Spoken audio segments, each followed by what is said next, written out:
এই পৃথিবীতে কিছু মানুষ আছে যাদের আপনি যত টাকা পয়সাই দেন, যতই খাওয়ান, যত কিছুই করেন, তারা কখনোই সেটা মনে রাখবে না। আপনার নিজের কলিজাটা ভুনা করে খাওয়ালেও তারা সেটা ভুলে যাবে। হ্যালো, আসসালামু আলাইকুম। কেমন আছেন আপনারা সবাই? আমরা আল্লাহর রহমতে অনেক বেশি ভালো আছি।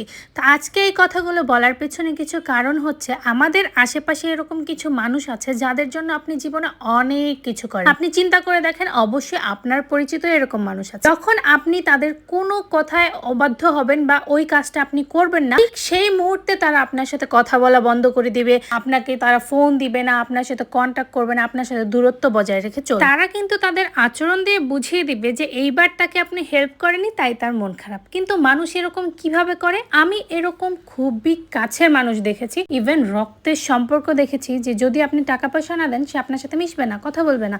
আপনি তার কথা মতো চললেন না, সে আপনাকে ফোন দিবে না। ভাইরে ভাই, এরকম মানুষ কিভাবে এই পৃথিবীতে থাকে? আবার আমি কিছু মানুষকেও চিনি যারা নিঃস্বার্থভাবে আপনার পাশে থাকবে, কোনো কিছু হেল্প করেন বা না করেন, তারা আপনাকে ভালোবাসবে, আপনাকে সাপোর্ট দেবে। আমরা এই ছোট্ট পৃথিবীতে এসে কত ধরনের মানুষের সাথে পরিচিত হই, কত ধরনের মানুষের সাথে আমাদের সম্পর্ক হয়, তাই না? এই ভিডিওটা কিন্তু অনেক দিন আগের করা। আমরা যখন মালদ্বীপ গিয়েছিলাম, ওখান থেকে আসার পর আমরা একটু খাওয়া দাওয়া করতে গেছিলাম। তার কারণ মালদ্বীপ যাওয়ার পর কিন্তু আমরা খুব একটা দেশি খাবার পাইনি। এখানে কিন্তু আমার জামাই খাইতেছিল নেহারি। নেহারি কিন্তু অনেক মজা। যেহেতু কুরবানির ঈদ গেল, আমরা কিন্তু বাসায়ও নেহারি ট্রাই করব, কিন্তু এত সুন্দর, এত মজাদার কিন্তু হবে না। আমরা স্বামী স্ত্রী কিন্তু খুব একটা মানুষের সাথে মিশতে পছন্দ করি না, কারণ আপনি যত বেশি মানুষের সাথে মিশবেন, তত আপনার জীবনে সমস্যা বৃদ্ধি পেতে থাকবে, তত আপনাদের মাঝখানে দ্বন্দ্ব হতে থাকবে, এবং তত মানুষ আপনাদেরকে জাজ করতে পারবে। তাই খুব ঘনিষ্ঠ আত্মীয় স্বজন ছাড়া আমরা কিন্তু খুব কম মানুষের সাথেই মিশতে পছন্দ করি। তো আজকে আমরা যেখানে খাইতে আসছি, এটা কিন্তু পল্লী ফুড ভিলেজ। এটা কোথায় আছে আপনারা কেউ কি বলতে পারবেন? আমি বলে দিই, এটি হচ্ছে পল্লী বিদ্যুৎ সাভার, মানে ঢাকায়। তো ওইখানে কিন্তু আমরা যখনই যাই কিন্তু আসলে এই নেহারিটা খাই। এটা কিন্তু অনেক বেশি মজা লাগে, এবং তার সাথে কিন্তু আমি এখানে বট নিছিলাম, তার সাথে কলিজা ভুনা ছিল, আর অনেক কিছু ছিল।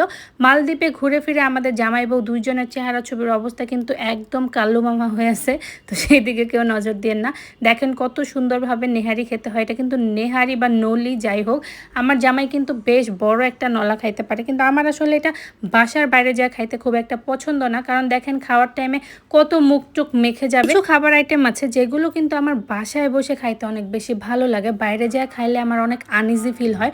তো যাই হোক, বাইরে যা কিছু খাইতে গেলে কিন্তু আমার মুখে লিপস্টিক ঠিক থাকে না, কেন জানি এখানে ওখানে চলে যায়, এবং তার জন্য আমার জামাইয়ের কাছে আমার ঝাড়ি খাইতে হয়। তখন আমি চিন্তা করি, জীবনে যখন অনেক বেশি বড়লোক হব, তখন মেকআপ ম্যান একটা রেখে দিব, যে সবসময় আমাকে মেকআপ করে দিবে এবং আমার টাচ আপ করে দিবে, একটু পর পর আমার লিপস্টিক, আইলাইনার, ফাউন্ডেশন সব ঠিক করে দিবে।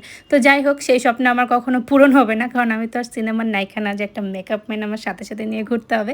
তো আপনারা সবাই ভালো থাকেন, সুস্থ থাকেন। এই ভিডিওটা এই পর্যন্তই। আল্লাহ হাফেজ।